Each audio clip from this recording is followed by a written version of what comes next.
සම්මා සම්බුදු සරණයි සුපින්වත් ඔබ සැමට ලෞතර බුදුරජාණන් වහන්සේ මහා කරුණාවෙන් දේශනා කොට වදාළ ඒ උතුම් වූ ශ්‍රී සද්ධර්මය ලොවටම සංනිවේදනය කරන ටීවී දිදුල බෞද්ධ රූපවාහිනී නාලිකාවේ මේ පැයට නියමිත උතුම් දායකත්ව ධර්මදේශනය ශ්‍රවණය කිරීම සඳහායි ඔබ අප කවුරුත් මේ සූදානම් වන්නේ.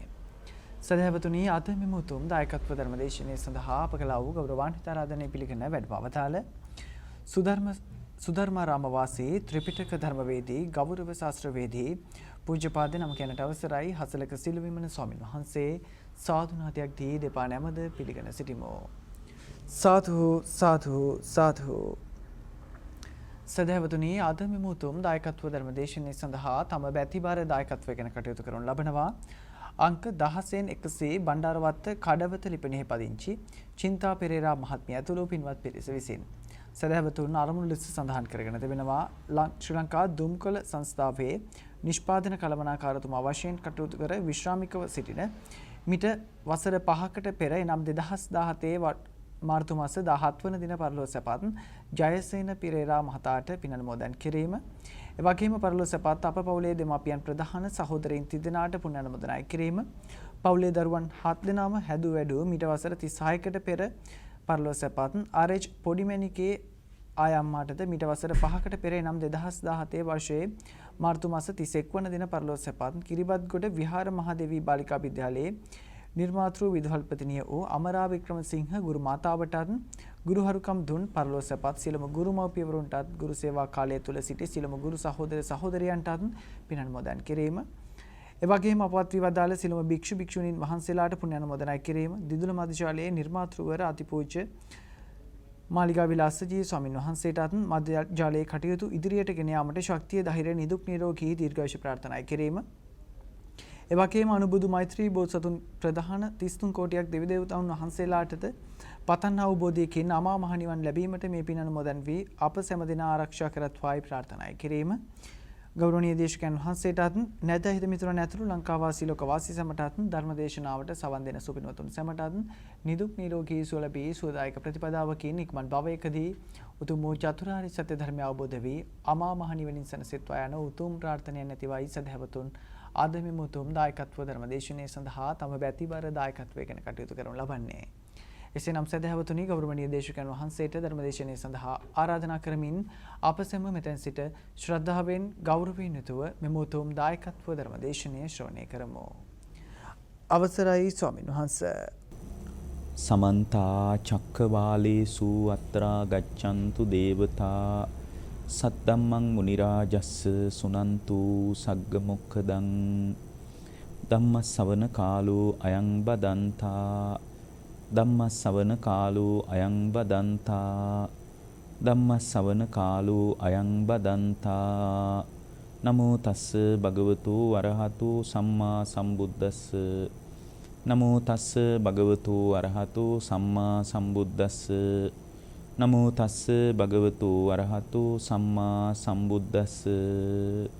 ඒ අපගේ ශාස්ත්‍රූ වූ සම්මා සම්බුදුරජාණන් වහන්සේට අප හැම දිනාගේම নমස්කාරය වේවා. සුපින්වත්නි, ඔබ හැම දිනාම මේ මොහොතේ බලාපොරොත්තු වන්නේ ධර්ම ශ්‍රවණය කරන්නටයි බණ අහන්නටයි. අද මේ දේශනාවේ දායකත්වයෙන් කටයුතු කරන්නේ අංක 16/100 බණ්ඩාරවත්ත කඩවත පදිංචි චින්තා පෙරේරා මහත්මිය ඇතුළු පින්වත් පිරිස බොහොම ශ්‍රද්ධාවෙන් අද මේ දේශනාවට දායකත්වයෙන් කටයුතු කරනවා. චින්තා පෙරේරා මහත්මිය ඇතුළු පින්වතුන්ගේ අරමුණු සිහි කරලා ධර්ම දේශනාව අවසානයේ පුණ්‍යානුමෝදනා කරන්නට බලාපොරොත්තු වෙනවා. දැන් ධර්ම ශ්‍රවණය කරන්නට කාලය. පින්වත්නි, මේ ජීවිතය තුලදී ධර්මයේ තුල ස්ථාවර වීමයි වැදගත්. ධර්මයේ තුල ස්ථාවර වෙන්න බැරි වුණොත් එහෙම ධර්මයේ තුල ස්ථාවරත්වයක් ගොඩනගා ගන්න බැරි වුණොත් එහෙම මේ ධර්මයේ තියෙන ප්‍රායෝගික ප්‍රතිඵලයේ කරා අපිට යන්න අමාරුයි. ඒතර ධර්මයේ ප්‍රායෝගික ප්‍රතිඵලයේ උච්චතම අවස්ථාව විදියට තමයි අපි නිර්වාණය දකින්නේ. අරහත්වය.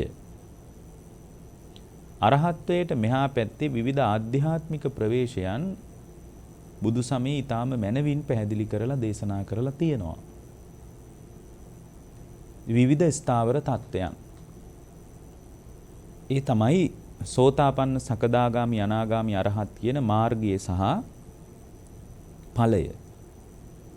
එතකොට මාර්ගයේ සහ ඵලය කියන ස්වභාවය තුල පුද්ගලයාට රළු නීවරණ දුරු කරගෙන කෙලින්ම ගැඹුරින් ආධ්‍යාත්මික ප්‍රවේශයක් කරා පිවිසෙනවා නම් තමන්ගේ හිත ඊට ගැඹුරින් විමර්ශනය කිරීමේ කුසලතාවය එබඳු ශ්‍රාවකයෙකුට තියෙන්න ඕන. එබඳු කුසලතාවයක් නැති ශ්‍රාවකයෙකුට කවදාවත් අවබෝධය කරා යන්න බෑ. දැන් බුදුරජාණන් වහන්සේ මතක් කරන්නේ තමන්ම මේ හිතින් ලෝකේ මවාගෙන හිතින්ම ලෝකේ අල්ලගෙන ඉන්නවා කියලයි. යථාර්ථවාදීව බලනකොට ඒ කාරණේ ඊටාම සාධාරණ කතාවක්. හේතුව මේ ලෝකේම අපි මවාගෙන ඉන්නේ හිතින්. මේ ලෝකයට වටිනාකම් දීලා තියෙන්නේ සිතින්. සිතින් වටිනාකම දීලා නැත්තම් සිතින් වටිනාකම දීලා නැති තැනක පින්වත්නි මුළු ලෝකේම අතහැරිලා යනවා. ඒ ලෝකේම අතහැරෙන මට්ටමට හිත හදා ගන්න අපි ක්‍රමානුකූලව දක්ෂ විය යුතුයි. එබඳු දක්ෂතාවයක් පහන් පත්තු කරලා ඉටිපන්දම් පත්තු කරලා මල් පූජා කරලා විතරක් බලාපොරොත්තු වෙන්න බෑ. මල් පූජා පහන් පූජා ආදී සියල්ලම සද්ධා සහිත ශ්‍රාවකයෙකුට විශාල අනුග්‍රහයක්. විශාල උදව්වක්. උපකාරයක්. හැබැයි ඒ ටික විතරක් බුදුරජාණන් වහන්සේගේ ධර්මයේ කියලා හිතුවොත් එයාට ලොකුවට වරදින්න පුළුවන්. වරදිනවා කියන්නේ එයාට මේ ධර්ම මාර්ගයේම මඟ හැරෙන්න පුළුවන්. එච්චර වැරදීමක් ලෝකෙ කොහෙද තියෙන්නේ? ධර්මයේ දියුණු කරගෙන ඇවිල්ලා ඒ ධර්මයෙන් අයින් වෙනවා තරම් වරදක් ලෝකේ නෑ. ඒ කියන්නේ එයාට සිද්ධ වෙන අනාර්ථයක් ලෝකේ නෑ තවත්. ඒකයි අර එක්තරා තැනක තියෙන්නේ බුදුරජාණන් වහන්සේගේ බුද්ධ ශාසනය දායාද වෙච්ච මේ පුංචි හාමුදුරුව කෙනෙක් හිටියා. ඒ හාමුදුරන්ට මහානකම එපා වුණා එක දවසක්. මහානකම එපා වෙලා මේ ස්වාමීන් වහන්සේ තමන්ගේ ගෙදරට ආවා. අම්මා විතරයි හිටියේ. එකම දරුවා ගෙදර හිටියේ. අම්මා විතරයි හිටියේ. ඉතින් මේ බුදුරජාණන් වහන්සේගේ ශාසනය තුල හොඳට පිළිවෙත් පුරාගෙන හිටියේ පුංචි හාමුදුරුව කෙනෙක්. නමුත් වැඩි වියටපත් වෙනකොට කෙලෙස් වලින්ම උන්වහන්සේගේ හිත යට වෙන්නේ නැති. අම්මා හොයාගෙන ආවා. අම්මා දැනගත්තා අද නම් මේ අපේ හාමුදුරුවෝ ඉන්නේ හොඳ පාටින් නෙමෙයි. ඇවිල්ලා යන්න එන පාටක් නෙමෙයි. මොකද සමහර සංවේදනා ඊටාම හොඳින් තේරෙන්නේ අම්මවරුන්ටයි. ඉතින් ඒ අම්මා පිළ උඩට වෙලා වාඩි වෙලා ඉඳලා ඇහුවා අනේ හාමුදුරුවනේ මොකද මේ කලබලෙන්? එතකොට ඒ හාමුදුරුවෝ කියනවා මට මහානකම එපා වෙලා ඉන්නේ. මම මහානකමට සතුටු නෑ. මේ බුද්ධ කාලේ වෙච්ච සිද්ධියක්. මම මහානකමට ගොඩාක් සතුටු නෑ දැන්. මගේ ඇඟත් මට හරි බරයි. හිතත් බරයි. හිත කෙලෙස් වලින් බර වෙලා. මට ධර්මයේ දියුණු කරගන්න පුළුවන් කියලා මට දැන් හිතෙන්නේ නෑ. තීන මිද්දේ විසින් මගේ හිත යට කරගෙන ඉන්නවා. ඉතින් මම හිතුවා මහානකමට වඩා අම්මත් එක්ක ගෙදරට වෙලා ඉන්න එක හොඳයි කියලා.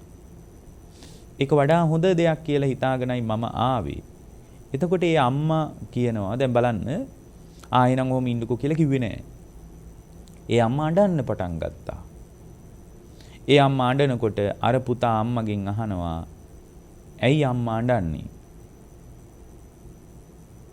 අම්මා කෙනෙක් මැරුණාමනේ අඬන්නේ. සානු කියන මහරහතන් වහන්සේගේ සිද්ධියේ මේක තේරගතාවෙත් තියෙනවා. ඇයි අම්මා අඬන්නේ? අම්මා කෙනෙක් මැරුණාමනේ අඬන්නේ. ඒත් ඇවිල්ලා ඉන්න මන් දිහා බලාගෙන අම්මා ඇයි අඬන්නේ? කෙනෙක් මැරුණාම අඬන එක සාධාරණයි. අහිමි වුණාම අඬන එක සාධාරණයි. නොදැක්ම නිසා අඬන එක සාධාරණයි. ඒත් මේ ඇවිල්ලා ඉන්න මන් දිහා බලාගෙන අම්මා මොකටද අඬන්නේ? මම මේ ඇවිල්ලානේ ඉන්නේ. මන් දිහා බලාගෙන අම්මා අඬන්න එපා. එතකොට ඒ අම්මා කියනවා ලස්සන කතාවක්. අද අම්මා කෙනෙක්ගෙන් එහෙම කතාවක් අහන්න ලැබෙන්නේ නැහැ. ඒ අම්මා කියනවා පුතේ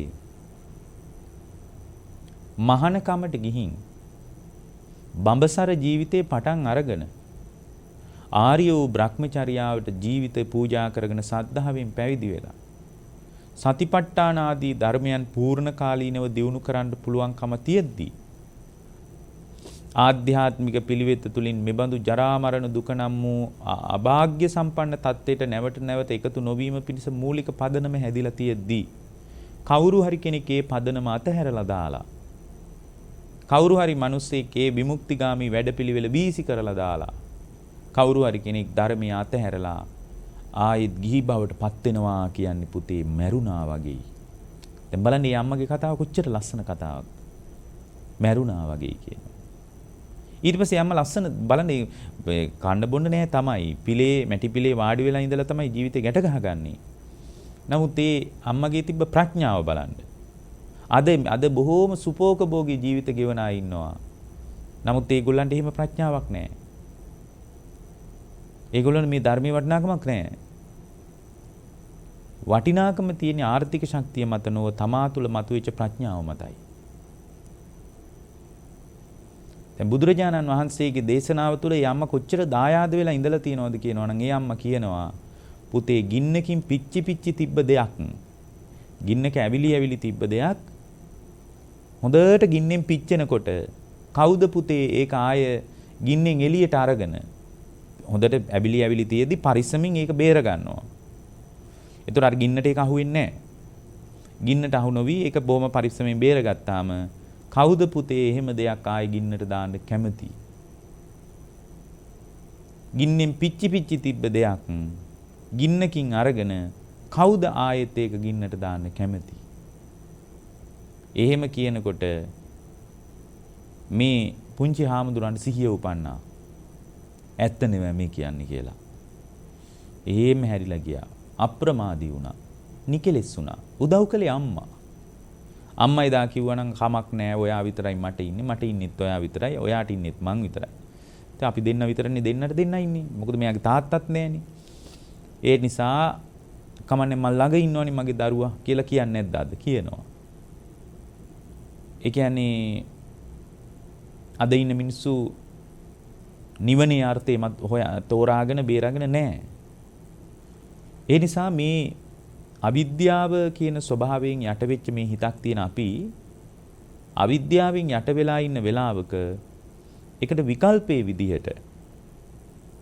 විකල්පේ විදිහට විද්‍යාව පහල කර ගන්නවා නම් විද්‍යාව උපදවා ගන්නවා නම් කුමක්ද කළ යුත්තේ? පින්වත්නි විද්‍යාව උපදවා ගන්න ශ්‍රාවකෙක් අවිද්‍යාවෙන් අයින් වෙන ශ්‍රාවකෙක් හේතුඵල සහිතව අවිද්‍යාව ඇති වෙන ආකාරය දැනගන්න ඕන. නැත්තම් එයාට අවිද්‍යාවෙන් නිදහස් වීමක් ගැන අදහස ගන්න බෑ. අවිද්‍යාවෙන් නිදහස් වීම ගැන හරියට අදහසක් ගන්න බෑ. ඒතකොට හරියට අදහසක් ගන්න බැරි. මොකද අවිද්‍යාව කියන එක නිකම්ම ඉබේ හටගත් එකක්වත් දෙවියන් වහන්සේ හදාපු එකක්වත් නෙමෙයි. අවිද්‍යාව කියන ස්වභාවයේ පින්වත්නි හේතුඵල සහිතව ඇතිවෙච්ච තත්ත්වයක්. මොකක්ද ඇත්තටම අවිද්‍යාවට මුල? අවිද්‍යාව කොහොමද ගැට ගැහෙන්නේ? හැම බෞද්ධයෙක්ම මේ ගැන විමසන්නේ නැතුව එයාට තියෙන පුද පූජා ටික විතරක් නම් වත් පිළිවෙත් ටික විතරක් නම් ඒ බඳු ශ්‍රාවකයෙකුට අවබෝධය කරා යන්න අමාරුයි. වත් පිළිවෙත් පුද පූජා ටිකත් එක්ක විතරක් නම් එයාගේ ගනුදෙනුව තියෙන්නේ. ඒ බඳු ශ්‍රාවකයෙකුට අවබෝධය කරා යන්න බෑ. අවබෝධයට දුරයි. හැබැයි අවබෝධයට කිට්ටු වෙච්ච අවස්ථාව තමයි අවිද්‍යා සහගත ක්‍රියාවලිය මුල හොයාගෙන යන එක. මේ අවිද්‍යාව කියන එක ඇති වෙන නැති වෙන විදියවත් අපිට හිතා ගන්න බෑ. මොකද මේ අවිද්‍යාව කියන එක Tamanගේ මනස තුල ගොඩ නැගෙන ඕලාරික රළු නීවරණ වලට අයිති දෙයක්. මේ අවිද්‍යාවෙන් අයින් වීමම තමයි අරහත්ත්වය කියලා කියන්නේ. එයා තුල පරිහරණය කරන ලෝකයේ පිළිබඳවයි අවිද්‍යාව පවතින්නේ. ඒතර පරිහරණය කරන බාහිර ලෝකයේ පිළිබඳවත් ඒ කියන්නේ ඇසට පේන රූප, කනට ඇහෙන ශබ්ද, නාසයට දැනෙන ගඳ සුවඳ, දිවට දැනෙන රස, කයට දැනෙන පහස, මනසට දැනෙන අරමුණු. මෙන්න මේ බාහිර ලෝකයේ කෙරෙහි පුද්ගලයාට රාගයක් පවතිනවා. ද්වේෂයක් පවතිනවා. ඡන්දයක් පවතිනවා. ඊට පස්සේ තණ්හාවක් පවතිනවා. නන්දියක් පවතිනවා. බාහිර ලෝකයට. ඊට පස්සේ අභ්‍යන්තර ලෝකයට. අභ්‍යන්තර ලෝක කියන්නේ රූපය, වේදනාව, සංඥාව, සංකාරය, විඥානය. මෙන්න මේ අභ්‍යන්තර ලෝකයේ පිළිබඳවත් එයාට රාගයක්, ඡන්දයක්, නන්දියක්, තෘෂ්ණාවක් පවතිනවා.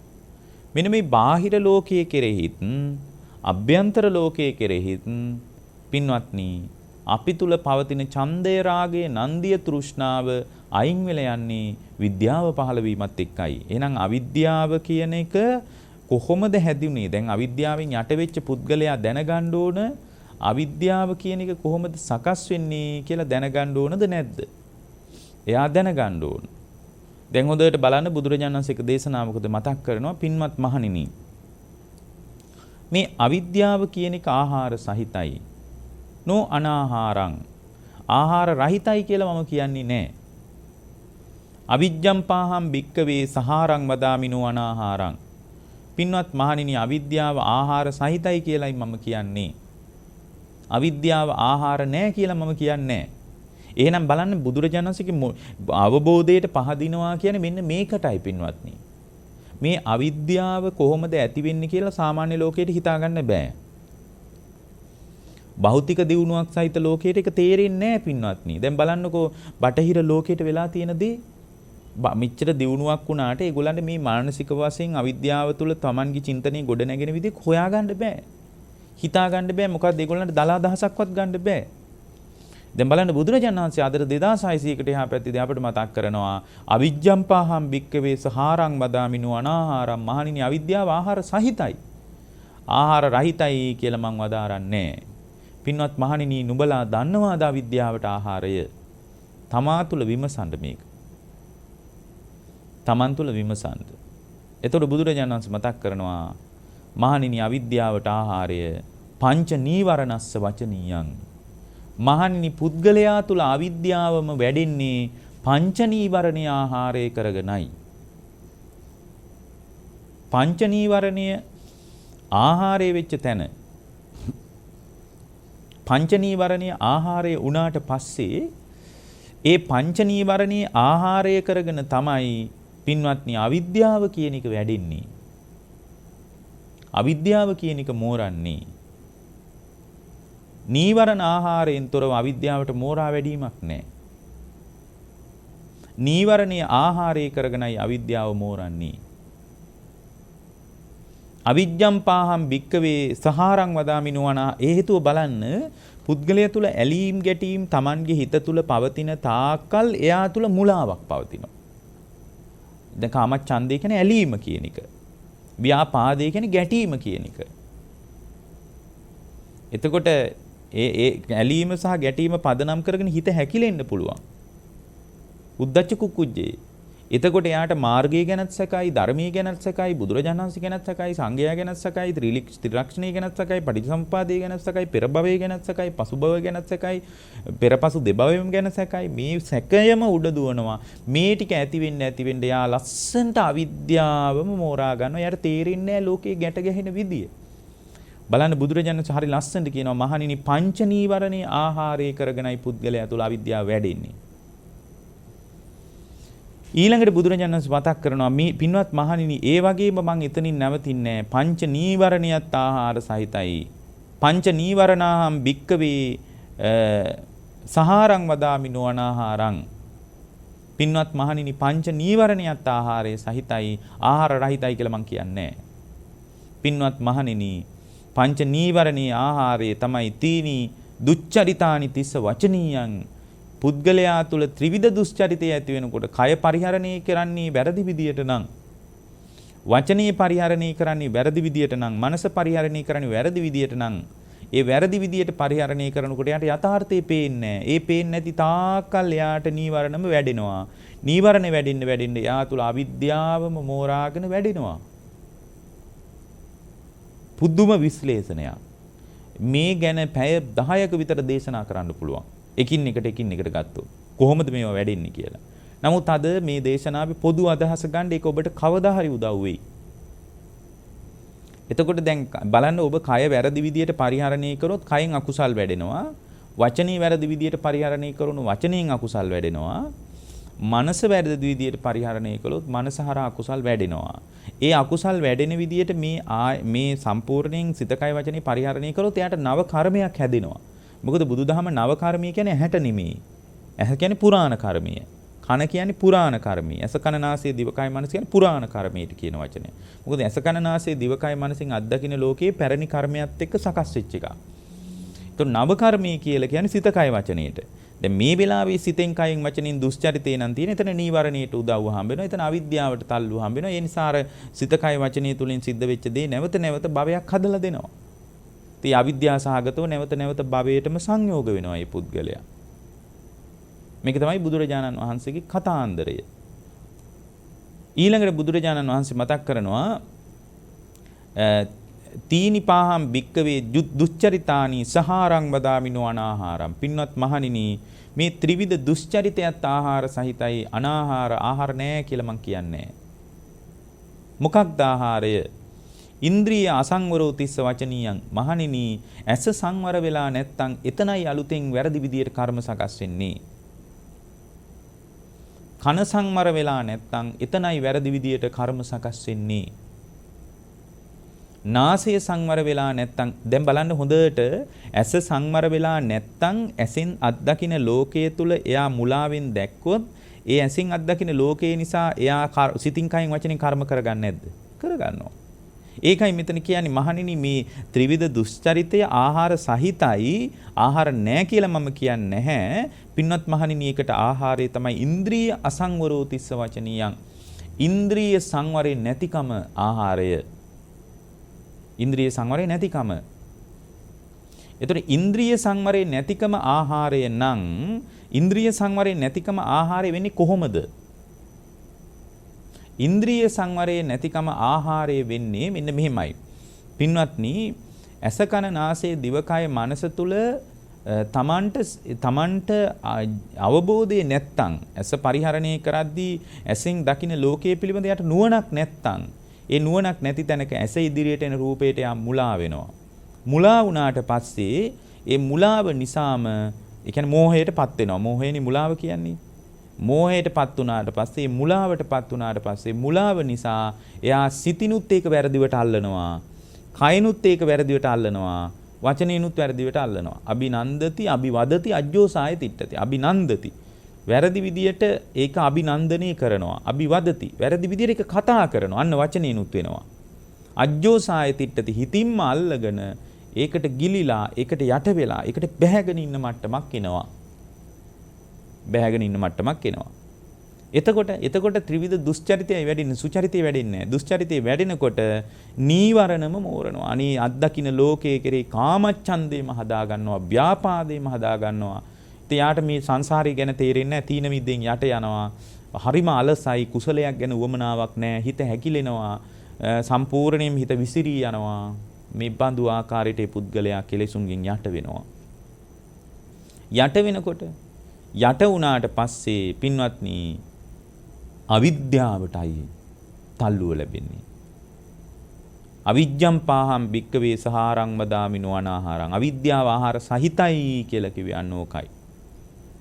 ඊට පස්සේ බුදුරජාණන් වහන්සේ බලන්න කොච්චර අනුකම්පාවෙන් මතු කරපු, අනුකම්පාවෙන් පැහැදිලි කරපු දහම් කොටාසයක්ද.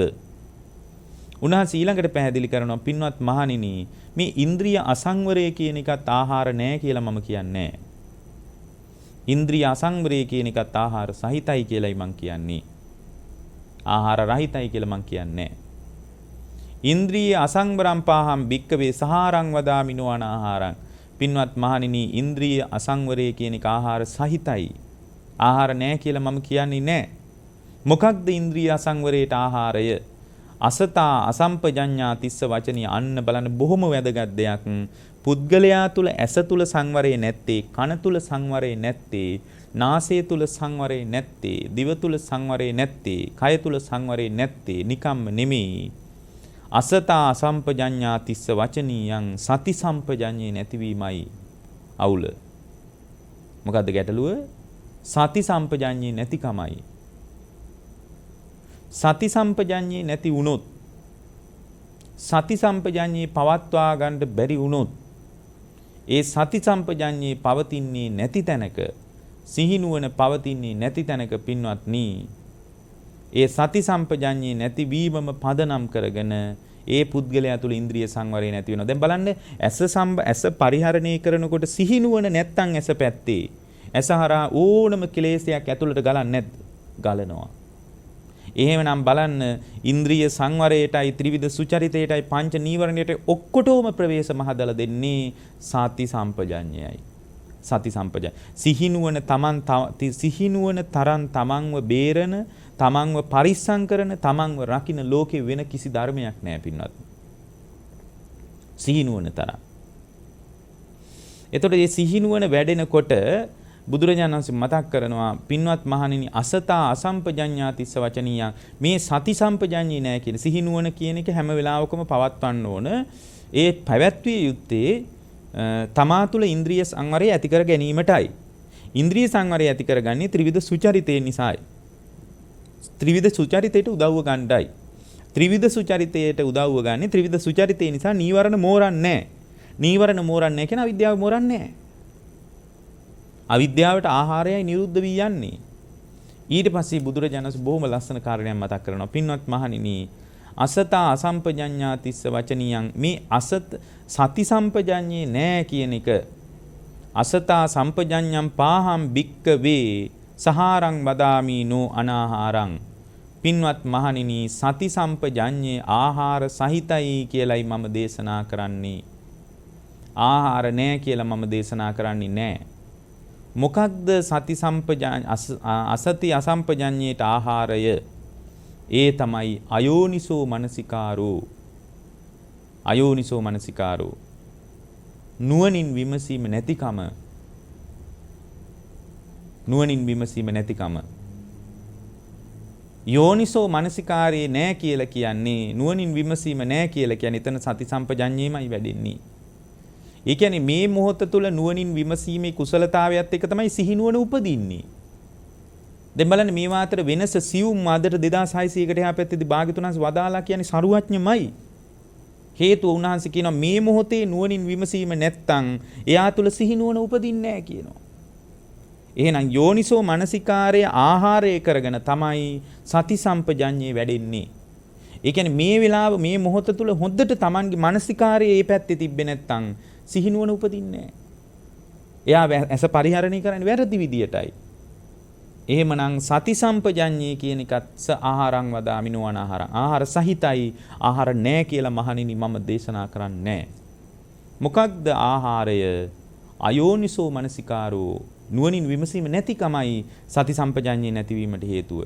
මේ මොහොත තුල හැම වෙලාවක මොකද මේ මානසිකාරයේ තියෙන තාක්කල් විතරයි පින්වත්නි නීවරණ උපදින්නේ. හොඳට බලන්න අපි ධම්මානුපස්සනාවේදී පැහැදිලි කරලා තියෙනවා.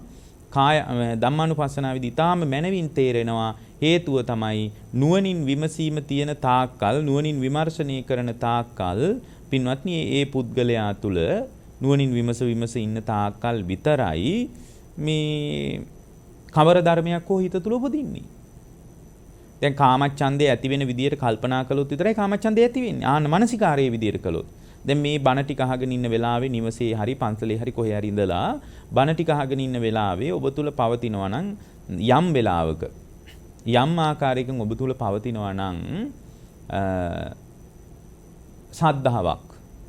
සද්ධාව කියන්නේ හිතේ උපන් ධර්මයක්. ඒ සද්ධාව පවතින්නේ මේ මානසිකාරයේ තියෙන තාක්කල් විතරයි. එතකොට සද්ධාව කියන එක මානසිකාරයේ අයින් වෙනකොට සද්ධාව නිරුද්ධ වෙන්නේ නැද්ද? නිරුද්ධ වෙනවා. මානසිකාර සමුදේ වීමෙන් ඒ කියන්නේ මානසිකාරය වෙන දැන් ඊට පස්සේ බණ ටික අහලා නැගිටලා එළියට ගියාට පස්සේ සුපුරුදු විදියට රූපය දකින්නකොට, ශබ්ද අහනකොට, ගඳ සුවඳ විඳිනකොට, රස විඳිනකොට, සුපුරුදු විදියට ජීවන චර්යා වින්දනය කරනකොට වෙනදා වගේම නැවතත් තර්කයේස් ධර්මයන් ගලන්නේ නැද්ද? ගලනවා. ඒ තැන මානසිකාරයේ පවතින විදියටයි කෙලෙස් ගලන්නේ.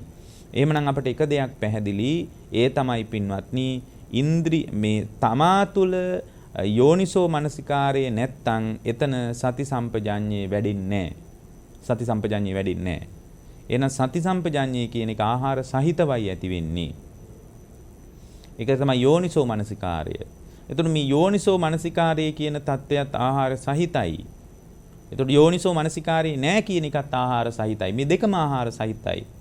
අයෝනිසෝ මනසිකාරම් පාහම් භික්කවේ සහාරං වදාමි නුවණාහාරම්. පින්වත් මහණෙනි, අයෝනිසෝ මනසිකාරේ නුවණින් විමසීම නෑ කියන එකත් මං කියන්නේ ආහාර සහිතව ඇති වෙච්ච එකක් කියලයි.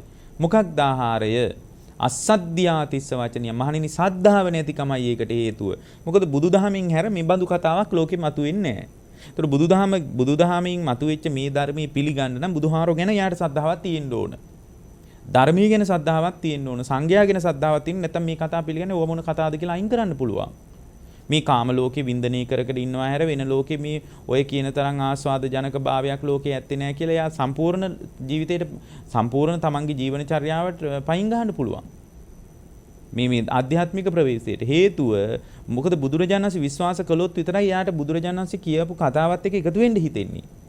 දැන් බලන්න බෞද්ධ ශ්‍රාවකයෙකුට හැර බුදුරජාණන් වහන්සේ විශ්වාස නොකරපු කෙනෙකුට බුදුදහමේ භාවිතය ගැන උමනාවක් ඇති වෙන්නේ නැහැ. මොකද එච්චර නිදහස් චින්තනයක් ලෝකෙ මිනිසුන්ට නැහැ. එහෙනම් නුවණින් විමසීම බුදුදහම පැහැදිලි කරපු තැනට නුවණින් විමසන්න නම් උන්වහන්සේ කියනවා අස්සද්ධියාතිස්ස වචනිය. නුවණින් විමසන්නේ නැහැ කියන්නේ මහණෙනි යාට සද්ධාව නැහැ කියන එකයි. හේතුව එයා බුදුහාමුදුරු විශ්වාස කළොත් බුදුහාරු පදනමේ කියපු නුවණින් විමසීම එයා හදා ගන්නවා. බුදුරජාණන්සේගේ ධර්මයේ විශ්වාස කළොත් ධර්මයේ කියන මේ කතාවත් එක්ක එයා එකතු වෙනවා. ඊට පස්සේ සංඝයා විශ්වාස කළොත් අනේ මේ යෝනිසෝ මනසිකාරේ පැවැත්වීම තුළ අවිද්‍යාව නැති කරන්න පුළුවන්. නැති කරපු අය මේ පේන්නම ඉන්නව නේද?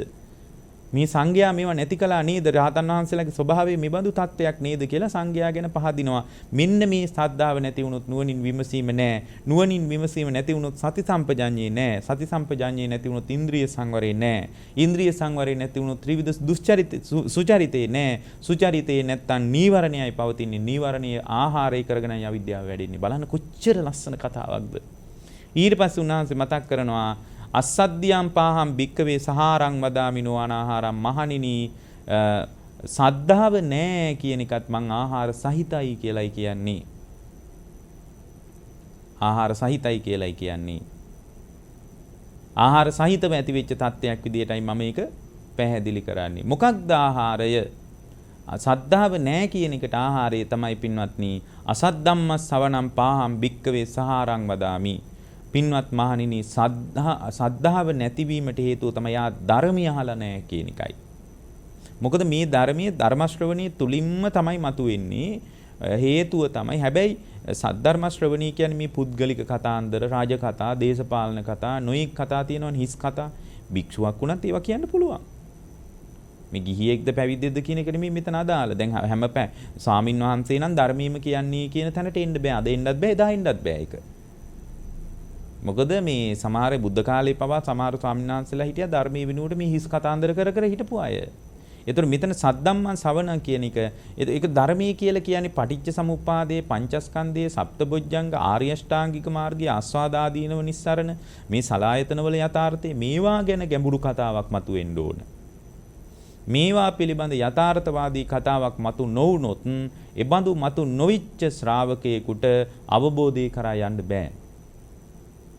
එතකොට සද්දම්මන් සවණය කියන එක, ධර්ම ශ්‍රවණය කියන එක නිකම්ම උපදින්නේ නැහැ.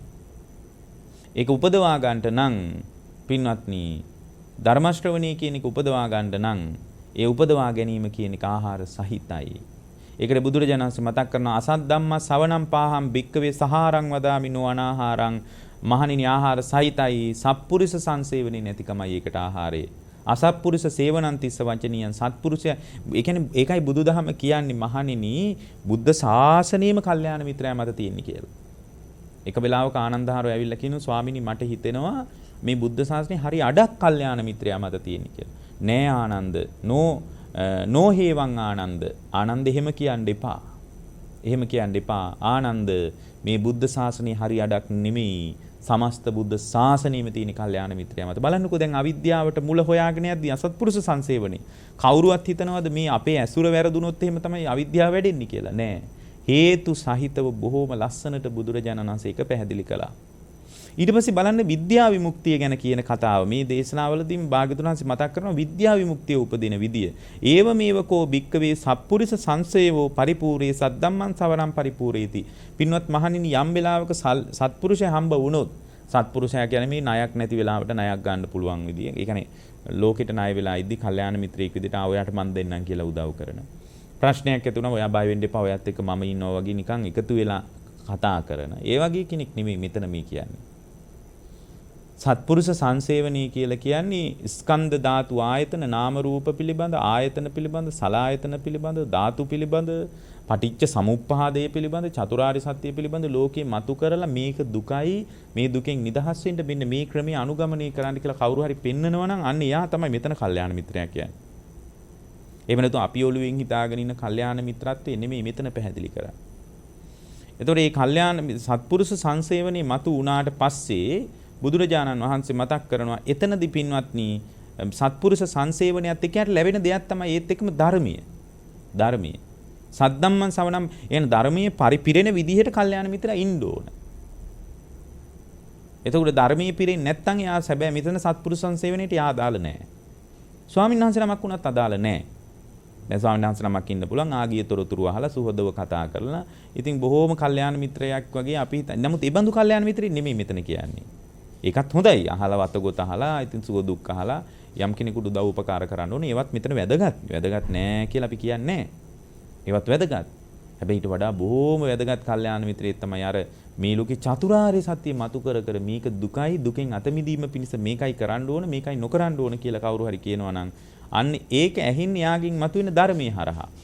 එතකොට ඒ ධර්මයේ කියලා කියන්නේ අපේ හුදු දෙයක් නෙමෙයි. ඒක භාග්‍යවතුන් වහන්සේගේ ධර්මය. අන්න ඒක යා කල්යාණ මිත්‍රයා හරහා මතුවෙන්න ඕන. ඒක මතුවෙනකොට බුදුරජාණන් වහන්සේ මතක් කරනවා සද්දම්මං සවණං පරිපූර්ණං සද්ධං පරිපූර්ණේති. මහණෙනි ධර්ම ශ්‍රවණයේ පිරෙනකොට සද්ධාව පිරෙනවා කියනවා. එතකොට මොකද්ද වෙන්නේ? සද්ධාව පිරෙනවා. සද්දම් පරිපූර්ණේති. ඔන්න සද්ධාව පිරෙන්න පටන් ගන්නවා. සද්ධාව පිරෙන්න පටන් ගන්නවා. එතකොට මේ සද්ධාව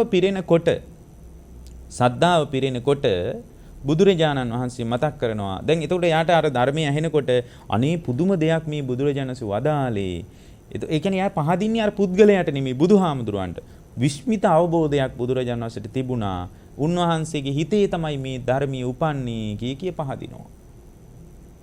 උන්වහන්සේගේ හිතේ තමයි මේ ධර්මයේ උපන්නේ. මෙබඳු ධර්මයක් සාමාන්‍ය කෙනෙකුගේ හිතේ උපදින්නේ නෑ නේද කියලා මහා පුදුම සද්ධාාවක් ඒ පුද්ගලයා තුළ උපදිනවා. ධර්මයේ ගැන මේකමයි දුක නිමා කරගන්න පාර. මේකට වඩා වෙන එකක් නෑමයි කියා පහදිනවා. එහෙම පහදිනකොට පින්වත්නි ඒ සද්ධාව පිරෙනකොට සද්ධාව පිරෙනකොට යෝනිසෝ මනසිකාරම් පරිපූර්ණේති. නුවණින් විමසීමයි පිරෙන්නේ. එයා දැන් බුදුදහම දෙවියන්ටවත් කාටවත් ලෝකේ බාර දෙන්නේ නැහැනේ වැඩපිළිවෙල. උන්වහන්සේ කිව්වේ තමා තුළ නුවණින් විමසීම හදාගන්න කියලා. ඒතර මේ සද්ධාව ඇති වෙනකොට එයා තමන්ව විමසනවා. මම මේ විදියට කරන්න ඕන කියලා තමන් කල්පනා කරනවා. ඒ තමන් තුළ යෝනිසෝ මනසිකාරය ඇති වෙනකොට යෝනිසෝ මනසිකාරව පරිපූර්ණේ සති සම්පජඤ්ඤම් පරිපූර්ණේති. නුවණින් විමසීම පිරෙනකොට එතන සති සම්පජඤ්ඤයයි පිරෙන්නේ. නුවණින් විමසීම පිරෙනකොට මොකද්ද වෙන්නේ? එතන සති සම්පජඤ්ඤය පිරෙන්න පටන් ගන්නවා. නුවණින් විමසීම හේතු කරගෙන. එතකොට යා නුවණින් විමසන්න පින්වත්නි යා තුල ඒ නුවණින් විමර්ශනයේ තුල ඒ පුද්ගලයා තුළ සති සම්පජඤ්ඤයම වැඩෙනවා. සිහි එයා දන්නවා මම පරිස්සම් වෙන්න ඕන නැත්තම් මම සතර අපායට වැටෙන්න පුළුවන්. නැවත දුක හදෙන්න පුළුවන්. තණ්හාව වැඩෙන්න පුළුවන්. තණ්හාව වැඩනොත් දුක වැඩෙනවා. තණ්හාවෙන් නිරුද්ධ වීමයි නිර්වණ කියන්නේ. ඒ නිසා මම තණ්හාව ඇති නොවන විදිහට ලෝකේ පරිහරණය කරනවා නම් මම සිහිනුවන උපදවාගෙන ඉන්න ඕන. සිහිනුවණෙන්තර මම වාසය කළොත් මම අවදානමක කියලා යා සති සම්පජඤ්ඤය හදා ගන්නවා. ඒතකොට සති සම්පජඤ්ඤය ආහාරය කරගෙන තමයි සති සම්පජඤ්ඤේ පිරෙනකොට සති සම්පජඤ්ඤම් පරිපූර්ණා ඉන්ද්‍රිය සංවරම් පරිපූර්ණේති. සති සම්පජඤ්ඤේ පිරෙනකොට එතන පින්වත්නි ඉන්ද්‍රිය සංවරේ පිරෙන්න පටන් ගන්නවා. මොකද්ද පිරෙන්නේ? ඉන්ද්‍රිය සංවරේ. ඒ කියන්නේ දැන් බලන්න සති සම්පජඤ්ඤේ තිබ්බොත් ඇසට පිළිසරණක් නැද්ද? තියෙනවා. මොකද ඇසට පිළිසරණ සති සම්පජාඤ්ඤය. මොකද මේ ඉන්ද්‍රිය සංවරය පිරෙනවා කියන්නේ. එතකොට ඇස කන නාසය දිවකයට පිළිසරණ තමයි සති සම්පජාඤ්ඤය. මොකද ඇසට රූපයට පිළිසරණ ඇස නෙමෙයි. රූපයට පිළිසරණ ඇස කියලා හිමිසු හිතාගෙන ඉඳට ඇසටත් පිළිසරණ තමයි සති සම්පජාඤ්ඤය. මොකද එහෙමනම් දැන් බලන්න ඇහැ පරිස්සම් කරගෙන හරියන්නේ නැහැ. සිහිනුවණයි උපදව ගන්න තියෙන්නේ. ඇස පරිහරණය කරද්දී. එතකොට සති සම්පජඤ්ඤේ පිරෙනකොට සති සම්පජඤ්ඤේ පිරීම නිසා ඉන්ද්‍රිය සංවරම් පරිපූර්ණේති. ඉන්ද්‍රිය සංවරය පිරෙන්න පටන් ගන්නවා. ඉන්ද්‍රිය සංවරය පිරෙනකොට ඉන්ද්‍රිය සංවරෝ පරිපූර්ණේ තීනි සුචරිතානි පරිපූර්ණේති. ඉන්ද්‍රිය සංවරය පිරෙනකොට ත්‍රිවිධ සුචරිතේ පිරෙන්න පටන් ගන්නවා. කාය සුචරිතය, වාක් සුචරිතය, මනෝ සුචරිතේ පිරෙන්න පටන් ගන්නවා. කය පරිස්සම් අලුතෙන් ඔන්න නව කර්ම අලුතෙන් සකස් වෙන්නේ නැහැ. අලුතෙන් සකස් වුණත් කුසලයේ පැත්තට බරවයි සකස් වෙන්නේ. මොකද දුස්චරිතේ නෑ එතන. සුචරිතයයි පිරෙන්නේ. සුචරිතවාදී ශ්‍රාවක භාවයක් තමයි මෙතන මතුවී තිබෙන්නේ. ඒක බොහෝම ඉහළ ප්‍රශස්ත අවධියක්. එතකොට මේ ත්‍රිවිධ සුචරිතයේ පිරෙනකොට බුදුරජාණන් වහන්සේ මතක් කරනවා ඔන්න ඔතනින් එහාට කෙලින්ම ඍජුව නිර්වාණගාමී මාර්ගය පිළිබඳ බොහොම ලස්සන අදහසක් මතුවෙනවා. මොකක්ද? උන්වහන්සේ මතක් කරනවා තීනි සුචරිතානි පරිපූර්ණේති. තීනි සුචරිතානි පරිපූර්ණානි චත්තාරෝ සතිපට්ඨානේ පරිපූර්ණෙන්ති. පින්වත් මහණෙනි ත්‍රිවිධ සුචරිතයේ පිරෙනකොට එයා තුල නිරන්තරයෙන් කය පිළිබඳව සිහිය පවතිනවා. සතිපට්ඨානයයි වැඩෙන්නේ. කය පිළිබඳව සිහිය පවතිනවා. තමා තුළ ඇතිවෙන වේදනාව පිළිබඳව සිහිය පවතිනවා. සිත පිළිබඳව සිහිය පවතිනවා. සිතේ උපදින ධර්මයන් පිළිබඳව සිහිය පවතිනවා. මේ විදියට බලනකොට සතර සතිපට්ඨානෙම පිළිබඳ සිහිය පවතිනවා. ඒ සතර සතිපට්ඨානෙ පිළිබඳව සිහිය පවතිනවා කියන එක නිකම්ම ඇති වෙච්ච එකක් නෙමෙයි. ආහාර එහෙනම් සතිපට්ඨානෙට කලින් කරගන්න ඕනේ ඒවා ගොඩක් තියෙනවා. අපි මේ එකපාර බණක් අහලා එහෙනම් මාත් සතිපට්ඨානෙ වඩන්න ඕන කියලා භාවනා කරන්න ලෑස්ති වුණාට ප්‍රතිඵල නැහැ. මොකද බුදුරජාණන් වහන්සේ වදාළ අනුපුබ්බ කතාවක්, අනුපුබ්බ පිළිවෙලක් එකින් එක පෙළට හරියට පඩි පෙළක් උඩට යනවා වගේ ක්‍රමානුකූලව එක්තරා තැනකදී සතිපට්ඨානෙ වැඩෙනවා විනා එකපාරම නිකන් බණක් අහලා උත්තේජනයටපත් වෙලා සතිපට්ඨානෙ වඩනවා කියන එකට වඩා ක්‍රමානුකූලව දියුණු කරගෙන ඉන්න ඕන එක. දැන් බලන්න මෙතන තව වෙනසක් තියෙනවා. සති සම්පජඤ්ඤේ වෙනම පැහැදිලි කරනවා, සතිපට්ඨානෙ වෙනම පැහැදිලි කරනවා. එහෙමනම් සතිපට්ඨානෙ උපදින්නේ සති සම්පජඤ්ඤේ නිසා. එහෙමනම් මේක දෙකක්. සති සම්පජඤ්ඤයයි සතිපට්ඨානය කියන්නේ දෙකක්. සති කියන වචනේ තිබ්බ. සති සම්පජඤ්ඤය කියන්නේ සිහි නුවණ උපදවනවා. සතිපට්ඨානය කියන්නේ සිහිය පිහිටවනවා. කවරකද? කය පිළිබඳ. ඒකට කියනවා කායානුපස්සනාව. වේදනාව පිළිබඳ වේදනානුපස්සනාව. සිත පිළිබඳ චිත්තානුපස්සනාව. හිතේ උපදින ධර්මයන් පිළිබඳ ධම්මානුපස්සනාව. මේ විදියට පින්වත්නි සතිපට්ඨානය තුල සිහිය පිහිටවා ගන්නකොට සතිපට්ඨානයේ පිරෙනකොට චත්තාරෝ සතිපට්ඨානා පරිපූර්ණා සප්ත බොජ්ජංගා පරිපූර්ණෙන්ති. සතර සතිපට්ඨානයේ පිරෙනකොට සප්ත බොජ්ජංගයයි වැඩෙන්නේ. එයා තුල සිහිය පවතිනකොට ඒ සිහිය පැවැත්ම නිසා මෙයාට තේරෙනවා විනිවිද යන වැටහීමක් ඇති වෙනවා. මොකක්ද මේ ලෝකයේ සාරය? මේක අනිත්‍ය වෙලා යන එකක්, දුක්ඛ අනාත්මේ මත පදනම් වෙච්ච එකක්. මගේ අභ්‍යන්තර ලෝකයයි බාහිර ලෝකයයි දෙකම මෙබඳු තත්ත්වයක් නේද කියලා ධම්මවිජය සම්බොජ්ජංගේ උපදිනවා. එතකොට යාට මේ ධර්මයේ පෙන්වන වැඩපිළිවෙල තුල ස්ථාවර වීම පිණිස වීරියක් ඇති වෙනවා. වීරිය සම්බොජ්ජංගේ වැඩෙනවා. ඒ වීරිය ඇති වෙනකොට පින්වත්නි යා තුල ප්‍රීතියක් උපදිනවා. මේ ධර්මිය ඔස්සේ උපන් මම මේ වගේ පිළිවෙතකට බැහැගත්තා නේද? මේ පිළිවෙත මොන්න තරම් රමණීය එකක්ද? මේ පිළිවෙත තුල ප්‍රායෝගිකව මොනතරම් ප්‍රතිඵල තියනවාද? එහෙම උපදිනකොට පින්වත්නි ප්‍රීති සම්බොජ්ජංගේ උපදිනවා. ඒක කාමයන්ට බර ප්‍රීතියක් නෙමෙයි. ඒ වෙනකොට පින්වත්නි බොහෝම Taman තුල සංසිඳීමක්, නිවීමක් ඇති වෙලා කාය සංසිඳීමකුත් මානසික සංසිඳීමකුත් ඇති වෙලා ඒකට අපි කියන්නේ පස්සද්ධිය කියලා. පස්සද්ධි සම්බොජ්ජංගේ උපදිනවා.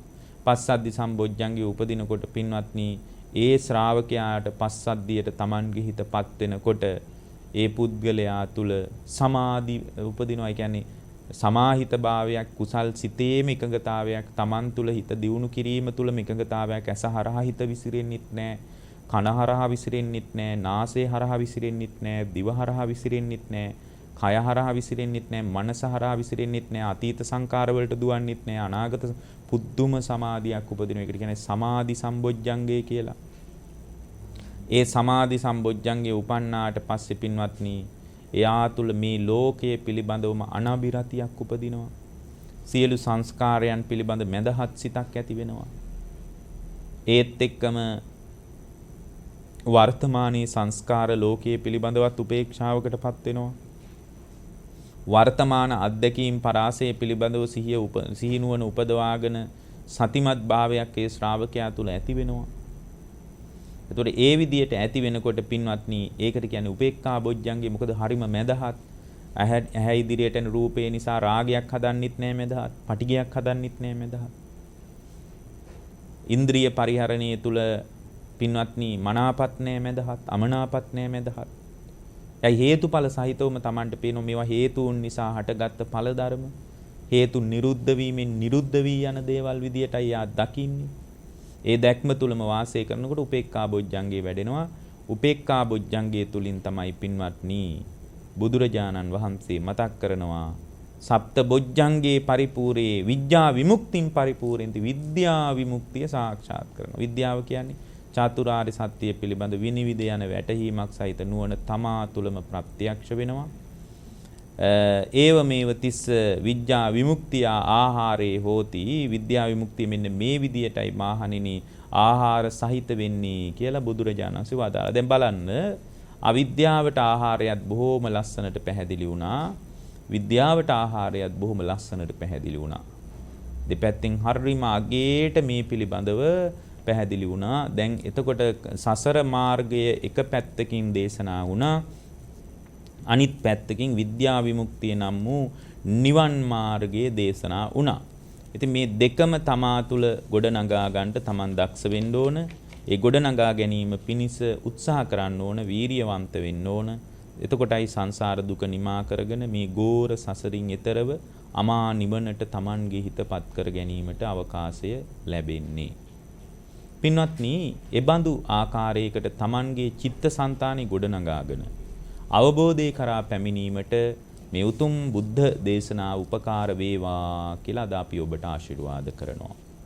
අද දේශනාවේ දායකත්වයෙන් කටයුතු කරන්නේ 16න් 1C බණ්ඩාරවත්ත කඩවත පදිංචි චින්තා පෙරේරා මහත්මිය විසින් දායකත්වයෙන් කටයුතු කරනවා.